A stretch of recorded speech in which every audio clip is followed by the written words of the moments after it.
banyak perusahaan ikut job fair itu, ya bukan karena lagi butuh-butuh banget karyawan. Ada tekanan dari pemerintah daerah, formalitas aja biar nggak kena sanksi. Selamat datang kembali di pembahasan mendalam kita.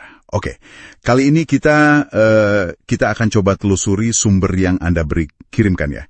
Ini soal fenomena job fair di Indonesia. Iya, betul. Bursa kerja gitu ya. Nah, pertanyaannya ini cukup mendasar sih. Job fair ini beneran jadi jembatan karir atau seringnya cuma formalitas aja? Itu dia yang menarik buat dibahas. Sumber Anda ini kan cukup lengkap ya. Ada analisis kritis, terus keluhan dari pencari kerja juga banyak, bahkan ada bocoran informal dari HRD, sampai tanggapan pemerintah. Lengkap lah. Iya, informasinya dari berbagai sisi. Yuk, kita coba bedah bareng. Apa sih yang sebenarnya terjadi di lapangan, dan kenapa ini relevan banget buat Anda semua? Tepat. Kita coba lihat dari berbagai sudut pandang ya. Kenapa sih job fair yang niatnya bagus ini, kok kayaknya di lapangan terasa kurang efektif gitu? Fokusnya ke situ ya? Iya, fokus kita mungkin lebih ke alasan kenapa perusahaan ikut, terus dampaknya gimana ke para pencari kerja, dampak nyatanya gitu. Oke. Langsung aja deh. Ada temuan menarik nih dari sumbernya. Jadi, ada indikasi kuat kalau banyak perusahaan ikut job fair itu, ya bukan karena lagi butuh-butuh banget karyawan baru.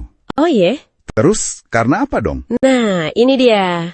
Bisa jadi karena ada tekanan dari pemerintah daerah mungkin, atau ya sekedar formalitas aja biar nggak kena sanksi atau apa gitu. Pernah dengar soal ini? Wah, iya. Dan ini, kayaknya nyambung ya sama laporan informal dari kalangan HRD yang Anda sebut tadi? Betul. Gimana tuh katanya? Sumbernya mengindikasikan gitu, banyak lowongan yang dipajang di job fair itu sebenarnya udah ada kandidatnya. Udah ada. Maksudnya? Iya, seringkali dari jalur rekomendasi internal, atau ya istilah populernya orang dalam lah. Waduh. Nah, kalau udah gitu kesan job fair cuma jadi ajang pencitraan atau formalitas doang, kan jadi makin kuat ya. Bener banget. Dan ini, langsung kepikiran dampaknya buat pencari kerja ya. Nah, itu dia. Dampaknya bisa kerasa banget. Coba Anda bayangkan. Gimana tuh?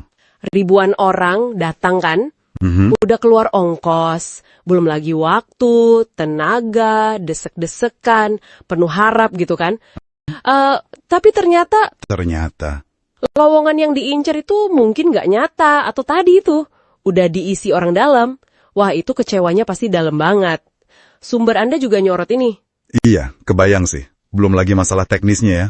Nah, betul, masalah teknis pendaftaran online tuh. Sering banget kan dengar keluhan, sistemnya error lah, atau kuotanya cepet banget penuh.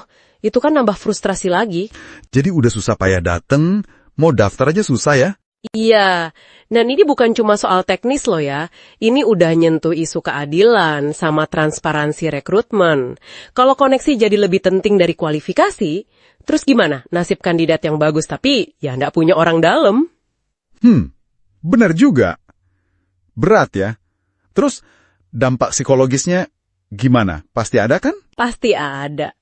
Sumbernya menyebutkan hal kayak gini itu bisa mengikis kepercayaan sama program-program pemerintah yang sejenis gitu. Jadi malas ikut lagi gitu ya? Bisa jadi. Rasa frustrasinya itu loh. Sumbernya bilang, ada yang akhirnya ya udah beralih ke sektor informal aja. Merasa jalur formal kayak job fair ini udah nggak ngasih harapan realistis lagi. Ironis banget kan, padahal tujuan awalnya kan bagus. Iya, ironis. Nah, tapi menariknya nih, sumber ini juga ngasih lihat dari sisi lain kan. Ada perspektif dari HRD sendiri, terus dari pemerintah juga. Oh iya, gimana tuh dari sisi HRD? Ada yang ngaku juga sih, kalau kondisi perusahaan pasca pandemi itu kan belum stabil-stabil banget ya. Jadi rekrutmen itu sifatnya lebih banyak buat gantiin yang keluar aja. Attrition, bukan nambah orang baru. Masuk akal juga sih. Terus ada juga kritik soal penyelenggaraan job fair-nya sendiri. Misalnya, sistem antriannya kadang kacau, nggak teratur. Gitu katanya. Oke, nah kalau dari pemerintah gimana tanggapannya? Kan mereka yang sering dorong acara ini ya. Nah, kalau pemerintah, ini diwakili anggota DPRD ya di sumber Anda, mereka sih membantah kalau job fair itu cuma formalitas. Oh, jadi menurut mereka beneran efektif? Ya, mereka melihatnya sebagai upaya serius buat ngurangin pengangguran, tapi, nah ini, mereka juga nggak nutup mata. ada pengakuan kalau evaluasi itu perlu. Evaluasi soal apanya tuh? Pertama soal sistem pendaftaran online tadi sama manajemen kuota pengunjungnya. Jadi, ya ada kesadaran buat perbaikan lah gitu. Walaupun mungkin persepsi di lapangan beda ya, kayak ada disconnect gitu. Iya, paham. Jadi ada perbedaan pandangan ya antara penyelenggara sama peserta atau bahkan HRD. Bisa dibilang gitu. Nah, dengan masalah yang kompleks gini, solusi yang ditawarin di sumber Anda apa aja nih? Solusinya cukup beragam sih. Yang paling utama disebut itu soal transparansi. Ini penting banget. Transparansi gimana maksudnya? Ya, perlu ada mekanisme buat verifikasi lowongan sebelum job fair dimulai. Ini lowongan beneran ada nggak sih? Masih dibuka nggak? Oh, dicek dulu gitu ya? Iya, mungkin bisa juga dibikin sistem pelaporan setelah acara. Jadi ketahuan, dari sekian banyak lowongan yang dipajang, berapa sih yang benar-benar keisi lewat job fair itu? Biar jelas ya hasilnya. Oke, selain transparansi? Kedua, perbaikan sistem pendaftaran. Ini yang banyak dikeluhkan kan? Bisa pakai barcode mungkin, atau sistem online-nya dibikin lebih andal, jangan sering down. Atau dibagi per sesi biar nggak numpuk di satu waktu. Biar lebih teratur ya. Masuk akal. Ada lagi? Ketiga, fokus pada keterampilan. Jadi seleksinya lebih objektif, nggak cuma lihat CV atau kenalan. Dan mendorong lebih banyak job fair virtual. Itu seringkali lebih efisien kan? Nggak perlu ongkos transport, nggak perlu desek-desekan. Oh iya, job fair virtual. Itu bisa jadi alternatif ya? Banget. Terus ada satu lagi yang nggak kalah penting. Apa tuh? Edukasi. Ini buat para pencari kerja. Edukasi gimana? Ya, ngasih pemahaman yang realistis bahwa nggak semua lowongan yang dipajang itu beneran emas.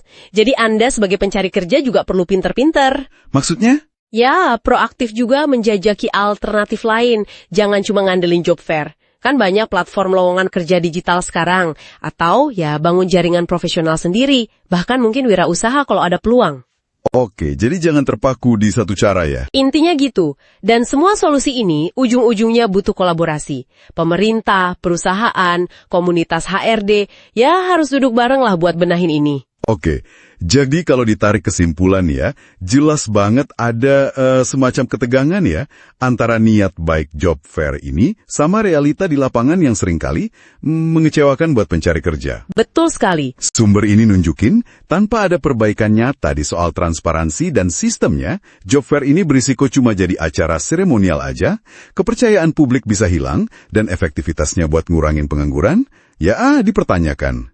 Perlu aksi konkret lah dari semua pihak. Nah, ini mungkin membawa kita ke satu refleksi akhir ya buat Anda para pendengar. Silahkan. Kalau kita udah menyadari nih, ada potensi lowongan yang mungkin cuma formalitas, atau sistemnya belum ideal di beberapa job fair. Pertanyaannya jadi, strategi apa yang paling bijak buat Anda terapkan sebagai pencari kerja?